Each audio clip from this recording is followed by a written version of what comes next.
Madame, mademoiselle, monsieur, bonsoir. Après une semaine qui a peut-être été difficile, vous avez peut-être été brimé par votre chef de service ou vous êtes énervé dans les encombrements. Nous vous invitons à bien terminer cette semaine en vous défoulant, et oui, en regardant un spectacle de catch, qui est une très bonne thérapeutique quand on est énervé et fatigué. Vous entendez sans doute les bignous, ce qui laisserait supposer que nous sommes en Bretagne. Pas du tout, nous sommes bien à Paris ce soir, et sous le chapiteau du cirque Jean Richard, qui accueille ce soir les caméras de Jean-Michel Ponramier, et 4 catcheurs que vous allez découvrir dans un instant. Pourquoi ces bignous? Pourquoi ce climat breton? Eh bien, je vais vous l'expliquer dans un instant, car nous allons en effet suivre ce soir un combat qu'on peut qualifier d'historique, puisqu'il va opposer les Celtes aux Scottish, aux Celtic of Scotland, très exactement. Et vous le verrez, vous le savez sans doute, sans vous faire un cours d'histoire, qu'il y a un lien, mais oui, un lien historique, entre ces Celtes et ces Écossais. Ils sont même cousins, et vont donc vider devant vous ce soir une vieille querelle de famille. Mais je laisse l'organisateur, M. Durand, annoncer ce combat de match à 4 qui s'annonce assez étonnant.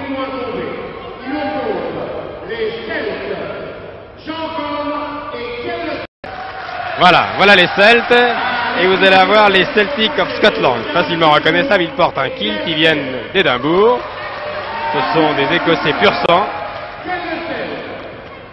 Voilà. On salue.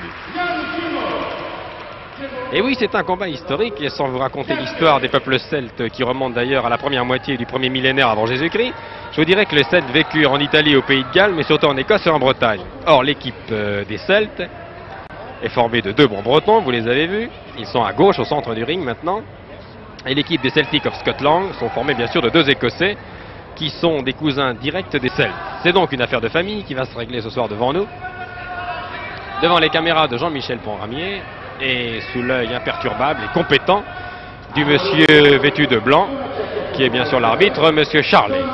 Donc c'est un match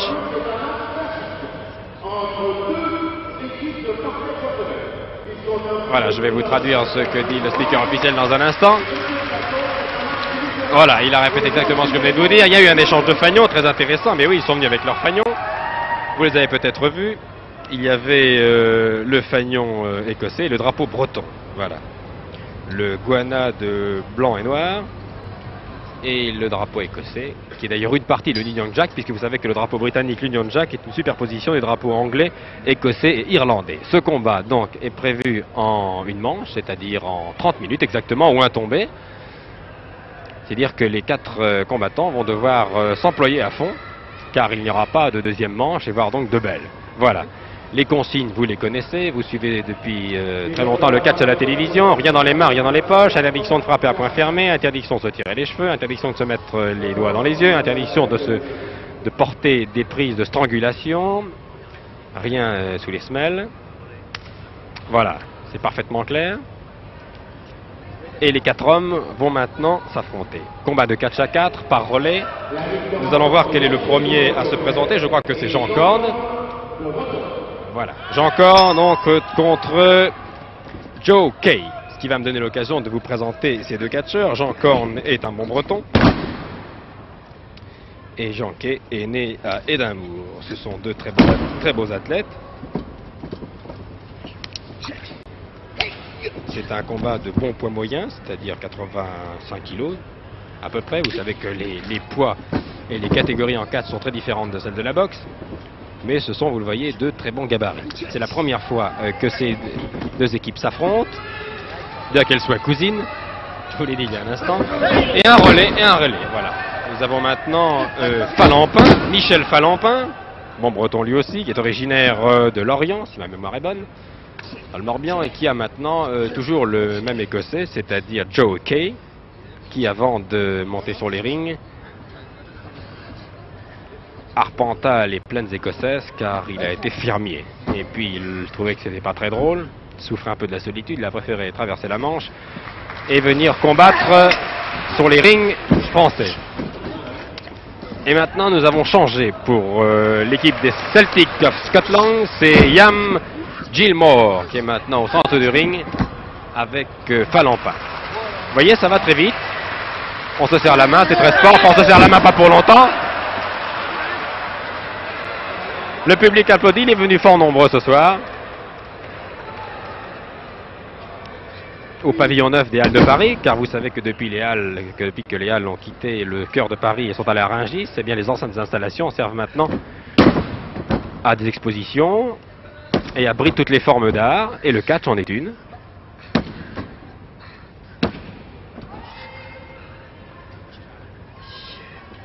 Combat très équilibré, je vous le rappelle, une seule manche. Les deux équipes devront donc doser leurs efforts, pas partir trop vite, pour espérer terrasser l'adversaire après une trentaine de minutes de combat. C'est en général la distance moyenne pour un combat de cette catégorie. Ça va très vite, étranglement. Ces hommes pèsent plus de 80 kg, je vous l'ai dit, et ils donnent l'impression d'être des poids légers, ce qui est une performance. Ce qui prouve en tout cas qu'ils sont très bien entraînés. Et ce n'est pas mon ami Pierre Bayard, qui est professeur de gymnastique à Nancy, qui est le délégué de la Lorraine, de la Ligue de Lorraine, qui me démentira, n'est-ce pas Bayard? J'ai assisté à l'entraînement hier après-midi, je vous assure que pour eux, 30 kilos, c'est pas beaucoup. Hein. C'est la première fois que ces Écossais se produisent en France, ils vous font bonne impression? Ah oui, ils sont très bien, très bien. Ils sont très bien. Beaux athlètes. Très beaux athlètes, c'est vrai. Très bons gymnastes. Car on a peut-être tendance à l'oublier, on ne le dit peut-être pas assez. Le catch est un spectacle très divertissant, c'est vrai, c'est aussi un sport. Et pour être un bon catcheur, eh bien, il faut avoir pratiqué la gymnastique, la culture physique, le culturisme et la lutte. Beaucoup de catcheurs sont d'anciens lutteurs, la lutte gréco-romaine. Et ils sont venus directement au catch, qui est sans doute la spécialité la plus difficile, car aussi la plus dangereuse. N'oublions pas que ces garçons font des vols planés de plusieurs mètres, ils atterrissent souvent dans la salle. Ça m'étonnerait d'ailleurs ce soir que nous ne recevions pas un catcheur parmi nous. C'est qui est une performance sur le plan athlétique. Un renversement. C'est Jean Korn que vous avez maintenant au centre du ring, qui domine la situation avec Joe Kay. Voilà. Mais Jean Korn maintient la prise. Clé au bras droit, une prise très douloureuse.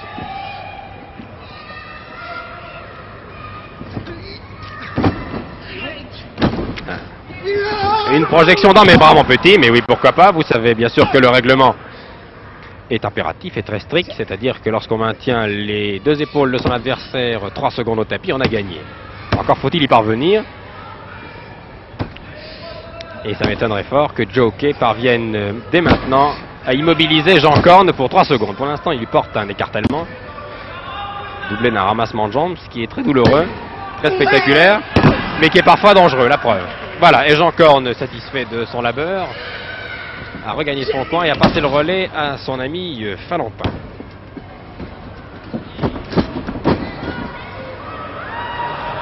Attention, il est très sympathique ce Gilmore, il sourit à pleines dents. Je pense que Jean-Michel Poramier, au hasard de ses gros plans, pourra saisir le sourire de Gilmore, qui est plein d'humour, un humour bien sûr typiquement britannique, typiquement écossais.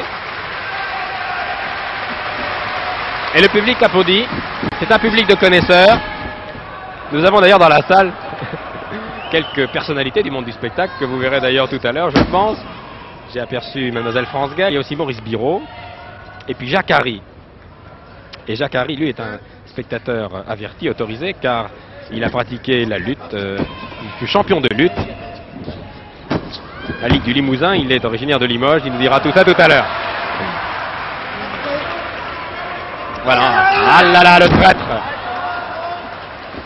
Vous voyez d'ailleurs France Gall, vous avez aperçu une seconde France Gall et Maurice Biraud, très intéressés, passionnés. C'est d'ailleurs, je crois, la première fois que notre ami Bibi y insiste à un combat de catch.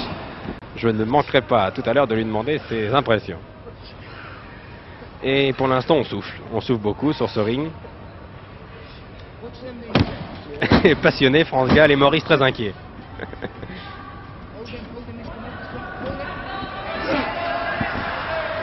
Et on souffle beaucoup. Marquez, ça ne change pas, car nous sommes, je vous l'ai dit, sous le chapiteau de Jean Richard, où le souffle des fauves berce chaque soir les spectateurs. Jacques Harry, ici, qui lui connaît très très bien. Je suis d'ailleurs très très heureux d'accueillir Jacques Harry ce soir dans cette émission. Car vous ne le savez peut-être pas, Jacques Harry était un très bon lutteur, un excellent lutteur.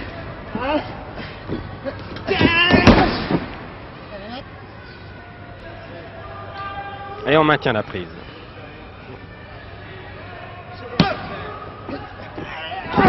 Ah oui. Et on rend la monnaie de sa pièce. Ce qui est assez curieux pour un Écossais.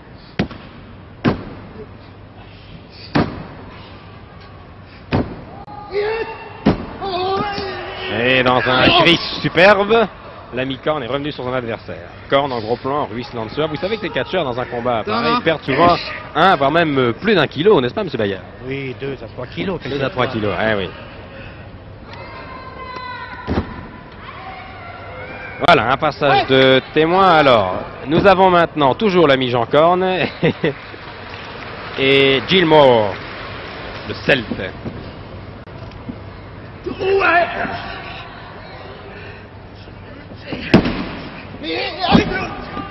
Jean Korn qui va passer le témoin maintenant à Falampin, qui est d'Iffignac, lui, dans les Côtes du Nord. Un bon breton. Ah, une jolie prise. Oui, mais vous ne perdez rien pour attendre, mon cher Falampin. Vous voyez, il va y avoir une différence de langue. Falampin ne comprend pas l'anglais, mais les catcheurs se comprennent toujours. Le catch est un sport international. Et quand on est au centre d'un ring, je préfère vous dire qu'on parle le même langage. Oh là, ça va très vite, on s'énerve.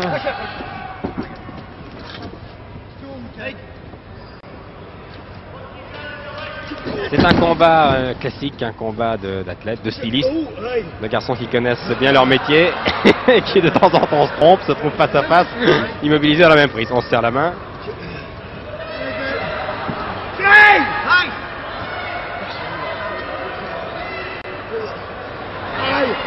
Alors, un Celte et un Écossais noués, autrement dit 2 bons Bretons qui ont préféré se séparer. Jean Korn.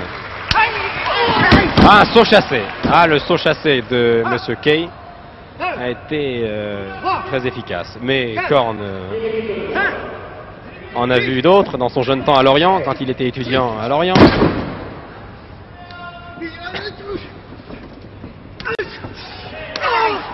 Le combat s'anime. Oh là là. Il s'est jeté vraiment sur sa proie. Ce Kay, cet Écossais, mais il a été cisaillé par une ceinture. Une ceinture de jambes, exactement, de l'ami Jean Korn. Qui est un excellent catcheur, Korn. Nous l'avons vu plusieurs fois, vous l'avez vu assez souvent sur vos écrans de télévision.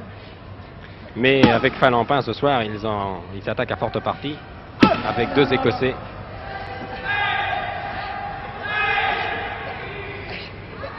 Qui viennent pour la première fois en France, où ils vont, je peux déjà vous le dire, faire une belle carrière. Alors, ils connaissent bien leur métier, ils sont bien entraînés, c'est une équipe solide, homogène, et la cohésion et l'homogénéité sont des qualités importantes en catch. Attention, attention au croisement. Priorité où ça? Priorité à gauche, bien sûr, puisque nous sommes avec des Écossais.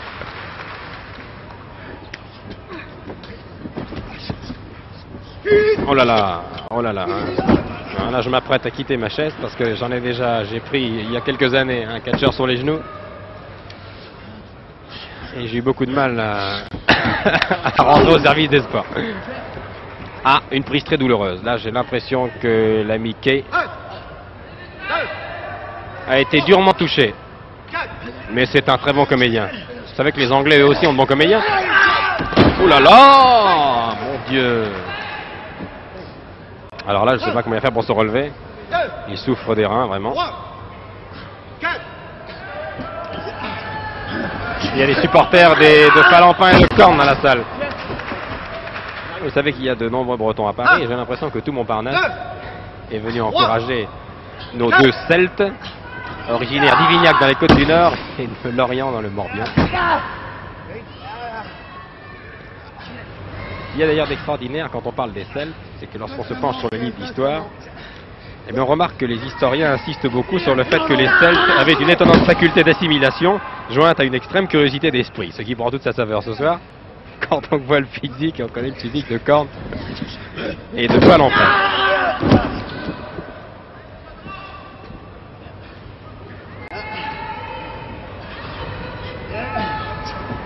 Une spectatrice du fond du chapiteau lance à l'ami Falampin un petit peu plus fort.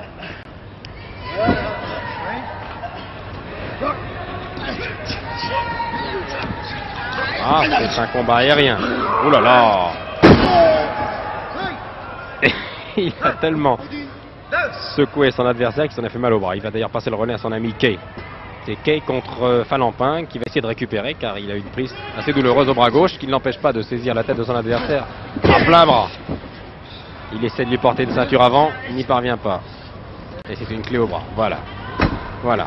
Je te l'ai gardé au chaud. À toi, Corne maintenant. A susurré Falampin dans l'oreille de son camarade Jean Corne. La toupie. Attention quand ça va tourner. À genoux. Non, à plat ventre. Quelle humiliation.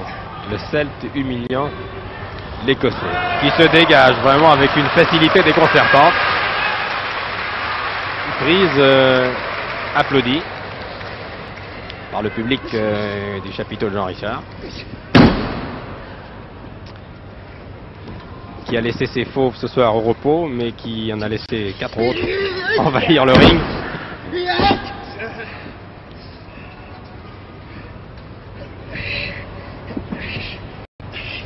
C'est Jean Corne là, qui domine la situation, et les yeux dans les yeux, les deux hommes s'expliquent sévèrement. Et Monsieur Charlet, l'arbitre, devant nous. Bien. Alors Jean Corne passe maintenant à Falampin. Falampin contre Joe Kay. Pour la petite histoire, sachez que tous ces catcheurs sont mariés. Ce sont des hommes très tranquilles dans la vie. Encore faut-il bien sûr ne pas les énerver. Et ils sont tous pères de famille.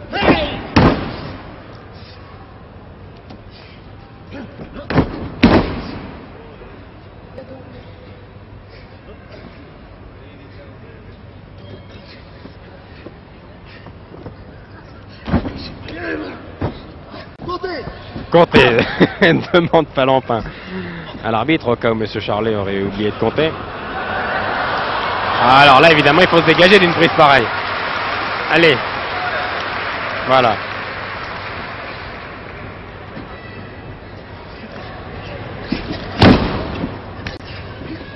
Projection. Non, la troisième projection ne part pas. Et c'est Corne qui se retrouve au tapis. Ah oui, il évite le passage difficile. Oh là là, renversement. Et monsieur l'arbitre, un torero, a évité Jean Corne. Et ça va de plus en plus vite maintenant. Il faut dire que l'ami Glamour vient d'entrer en lice. Car l'ami Kay donnait des signes de lassitude. Toujours Jean Corne, qui a été le plus souvent d'ailleurs, beaucoup plus souvent que Falampin, en action depuis les buts de ce combat. Oh, c'est joli, c'est un bel enchaînement. Attention!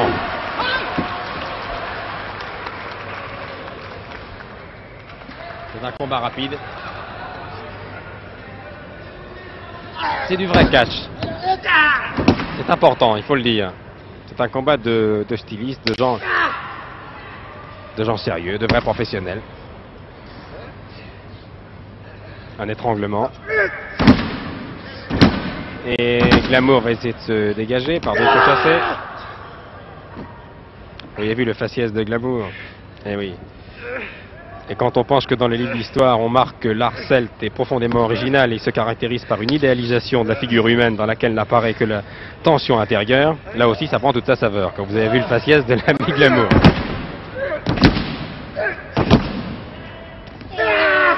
Ah oui, encore un cri rauque qui secoue le chapiteau.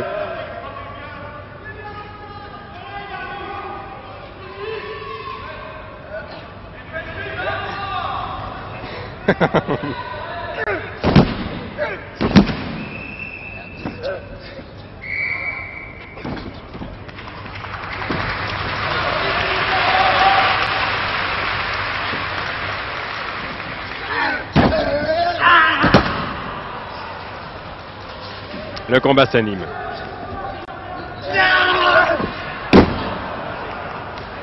Oui, oui. Oui. Monsieur Bayard, ça va être très difficile de trouver le deuxième souffle dans un combat. Oui. C'est là où l'entraînement est important. Ah oui, il faut tout de même... Il faut tout de même s'entraîner, eh oui. Eh bien, nous allons peut-être aider d'ailleurs. Nous allons peut-être aider ces catcheurs à retrouver le deuxième souffle. Et nous allons inviter notre ami Maurice Biraud à venir s'installer à nos côtés. France, Mademoiselle Gall et Monsieur Harry, ils vont venir à mes côtés, car je suis impatient de savoir quelle est leur impression. Maurice, mon cher Bibi, venez à mes côtés. Et vas-y Bibi, où est les France? Voilà, France va se mettre ici, à côté de moi, voilà.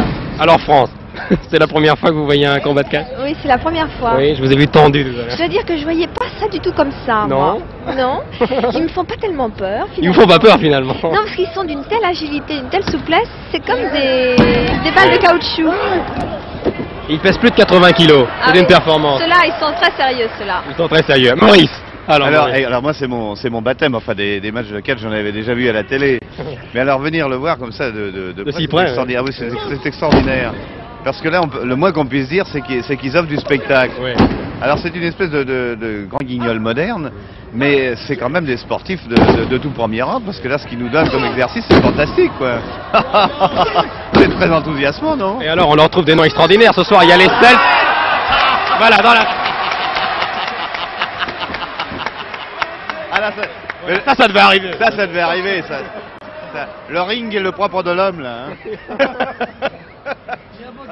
Vous savez qu'on leur trouve des noms extraordinaires. Ce soir, ce sont les Celtes contre les Irish Scottish. Ah, alors, ce sont des cousins, ce sont tous des Bretons. Ah, c'est merveilleux. Puis l'arrivée tout à l'heure, avec la son musique, avec les costumes. Ouais. Mais lui, il a une gueule extraordinaire. C'est qui est derrière, là. Ah oui, Glamour, il s'appelle. Glamour. Extraordinaire. Manque pas d'humour. C'est merveilleux. C'est un beau spectacle. Très beau spectacle. Jacques Harry, alors là je m'adresse vraiment presque aux professionnels. Vous avez été un champion de lutte?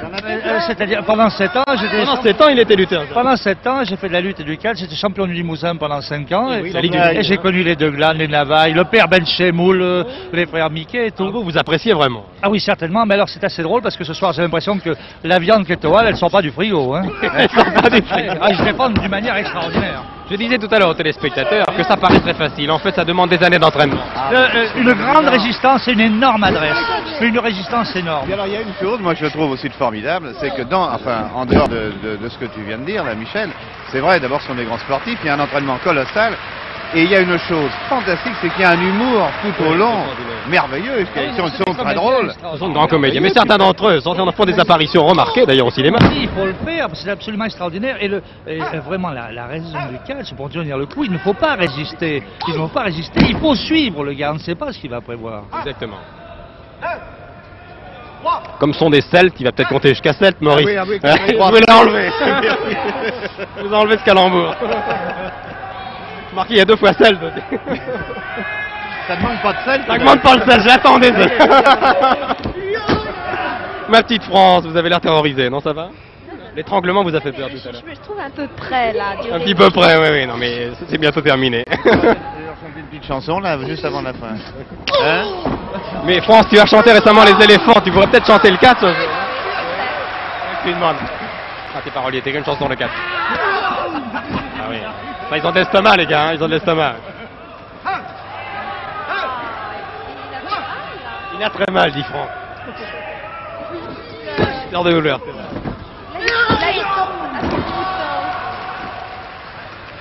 Il faut soutenir ce rythme, c'est extraordinaire, parce que des gars de plus de 80 kilos, on a vraiment l'impression que c'est des poids légers. Car ils font plus de 80 kilos. Oui, 85 kilos. La souplesse, alors c'est fantastique.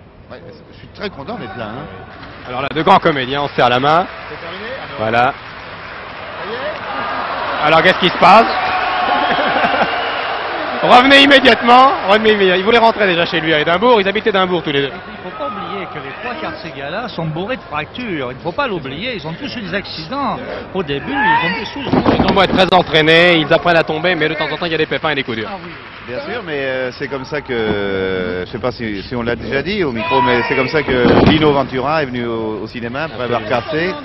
Et c'était avec Henri Gauguin, hein, si je dis pas de bêtises. Au cours d'un match comme ça, la fameuse prise tournée, il a jeté Lino au sol. Et il s'est pas relevé, il a été cassé très sérieusement et c'est comme ça qu'il a abandonné le ring. Et Henri Deglan, qui a été champion du monde, a eu une fracture du larynx qui a été absolument... Il faut dire Jacques, et c'est malheureux d'ailleurs que la plupart terminent leur carrière avec des lésions souvent très graves. Oui, oui, certainement beaucoup. La colonne vertébrale, les vertèbres en prennent un coup. Et le larynx, énormément, les coups mal placés qui arrivent sous le larynx. Si le tatouage est authentique, là. On vérifiera tout à l'heure. On est tatoué, mais tatoué. C'est Pompon qui va être content, Pont Ramier. Notre ami Pont Ramier qui réalise va être ravi.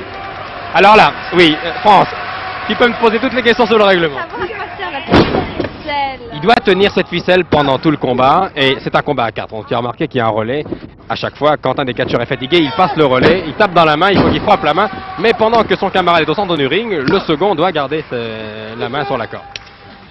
Tu n'as pas connu le catch dans la boue, toi? Parce Non, que je l'ai vu d'ailleurs au cinéma. moi j'ai connu Jim Londos, qui a fait du pancras, qui est interdit après, et j'ai vu le catch dans la boue. Et si t'avais vu les premiers rangs en smoking, c'était merveilleux. Ça c'était à Dax? Ah, c'était... Bien, alors le combat, pendant que nous parlions de nos catcheurs, là, vous savez, ils n'ont pas chômé, le combat est toujours équilibré. Je vous rappelle qu'il est en une manche seule, et que pour gagner, vous le savez, il faut maintenir les épaules de son adversaire 3 secondes au tapis. L'arbitre est fantastique. Il a un très beau rôle à jouer aussi. Il a un très bon rôle. Ils tiennent bien le rôle, tous, ce sont très bons comédiens, de vrais professionnels. Fantastique, fantastique. Il y a l'organisateur, il est content là aussi. Oui, et je viens d'en trouver un autre. Comme sont les Celta 4. Ça va faire plaisir à la Régie Renault que de souvenirs.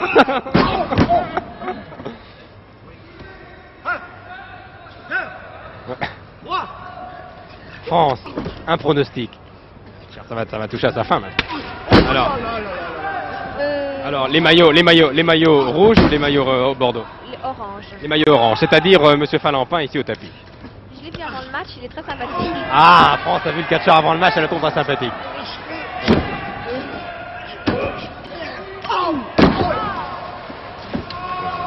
Eh oui, il faut avoir de bons abdominaux. Hein. Lui, c'est plus facile parce que le mode d'emploi est tatoué sur le bras. Est tatoué sur le bras. Bien quali.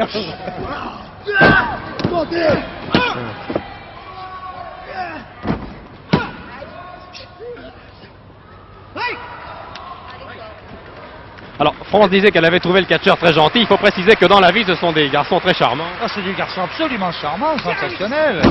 C'est exactement comme les gars des fois qui vont dans les réunions électorales, tu sais, pour ils se retrouvent dans la réunion d'après, ils boivent un pot, mais ils se prennent plein la figure. Ils font leur métier, mais bien sûr qu'ils vont se retrouver tous les 4 après la réunion et prendre devant un verre de bière. Mais c'est ça le sport. Ils n'auront pas volé d'ailleurs. Hein. Oui, France. Je disais que dans la vie, c'était particulièrement calme. Ce sont des calmes, on vient de le dire, c'est vrai. Ce sont des gens très équilibrés. Voilà, équilibrés, mais de temps en temps, ça termine dans la... On en a perdu un, ouais. On va le retrouver. Ce sont des chutes qui sont vraiment très délicates, très difficiles.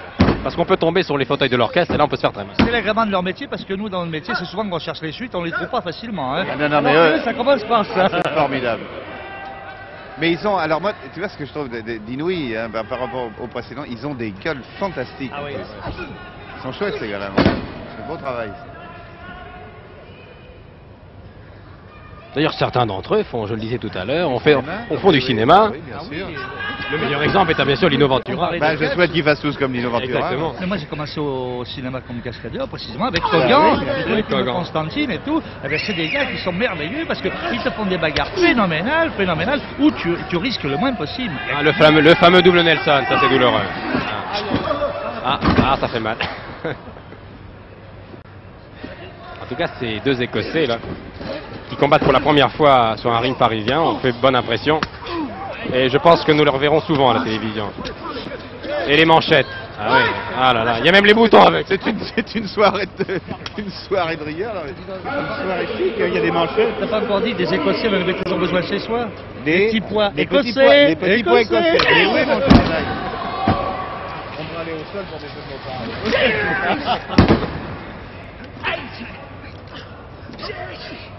Alors là, ça va. Attention, France. Ça... Oh là là, ça fait très mal. Ah, ça fait très mal.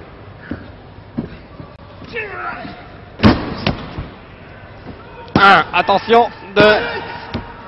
Et dans un dernier sursaut. C'est 3 secondes. Hein. Il faut rester 3 secondes au tapis. Alors, vous voyez, Michel, ce qu'on rêverait comme ça, c'est de voir vraiment des leaders politiques. Ah oui. Comme ça, s'expliquer. À armes égales. Avant les élections, à armes égales. Mais tout en train de reprendre exactement l'idée qu'avait Louis Vollem dans le film À l'Ouest, rien de nouveau, où ils étaient dans les tranchées, et après tout, pour bien faire la guerre, il faut mettre les diplomates, au milieu d'une palissade, on peut payer. Sans citer de nom, moi je vois d'ici des spectacles tout à fait passionnants. Ah, moi aussi. Et je vais te dire, j'ai déjà mes favoris. C'est peut-être pas les mêmes. Voilà. Alors Falampin, qui était un peu fatigué, a donné le relais maintenant à l'ami Jean Corne. qui a des supporters en toute la Bretagne. Il est né à Lorient, je vous l'ai dit, et il y a des Bretons ce soir dans la salle. L'arbitre n'a pas... Eh oui, bien. C'est très sérieux ça. Parce qu'il y a beaucoup de gens qui croient, ils ont raison d'ailleurs. Je comprends. Et vous savez qu'après un combat comme ça, Maurice, nous recevons des centaines et des milliers de lettres à la télévision. Mais certainement. Oh là là, attention croisement, priorité où ça? Quelle est la priorité? Ça c'est très beau, c'est formidable, ça, parce que c'est très difficile. Ah, mais c'est très beau. C'est un balai, un joli petit balai. Les petits balais.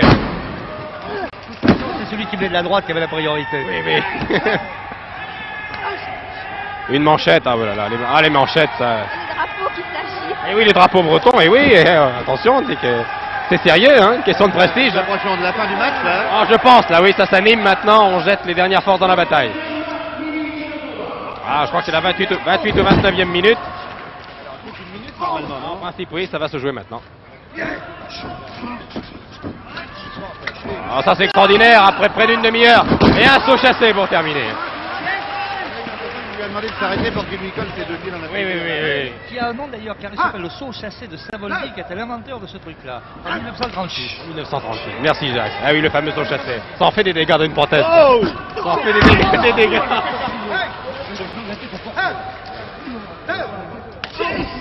Vous savez qui nous arrive de recevoir les catcheurs ici. Vous avez beaucoup de chance ce soir. mais vaut mieux les recevoir chez soi à dîner, non? Absolument. Je veux les recevoir sur lui. Bon Ramier, il risque rien derrière. Bon, Ramier, derrière ses caméras, risque rien. France de plus en plus anxieuse. On touche la fin, là, ouais, c'est tout de suite. C'est drôlement fort. Un favori. T'as un favori? C'est le bruit surtout. C'est le bruit. C'est le bruit du tapis. Ah, alors que va-t-il se passer? Car ils sont tous debout. On va les applaudir bien fort. Et ça continue. Eh bien, j'ai l'impression que nous acheminons vers un match nul, ce qui est d'ailleurs normal, d'ailleurs, comme ça. J'ai l'impression que M. Durand là, va annoncer match nul, c'est très rare, mais c'est mérité. On les applaudit bien fort. Voilà, France, tu peux les applaudir. Il n'y a pas de jaloux, il y a match nul. Voilà, match nul. On les applaudit bien fort. France, tu garderas un bon souvenir. Tu reviendras? Bon, Maurice, la conclusion, vous reviendrez? Ah, la conclusion, ah oui, ça c'est un baptême, et alors maintenant, je vais être un fidèle du Alors, catch. vous nous téléphonez, vous appelez Jean-Michel Poramier, le spécialiste. Ah oui, on verra tous les deux, 2 et 2 catch. Tous les deux catch. Jacques, Ah oui, naturellement, avec plaisir. Bah, j'en ai rendez-vous avec Bibi, maintenant on va répéter. On verra tous les deux, on fera peut-être une minute tous les deux. Une minute. vous venez souvent voir les combats de catch à Paris, vous êtes souvent à l'Élysée Montmartre, à la salle Wagram? Sincèrement, pas très souvent. Mais par contre, à la télé, je regarde très souvent. Très souvent. Et le lendemain matin, j'ai des courbatures. Bien, France, merci. Maurice Biro, merci. Michel. Jacques, à bientôt. Voilà. Bon dimanche, bonne semaine. Merci de votre attention. Au revoir.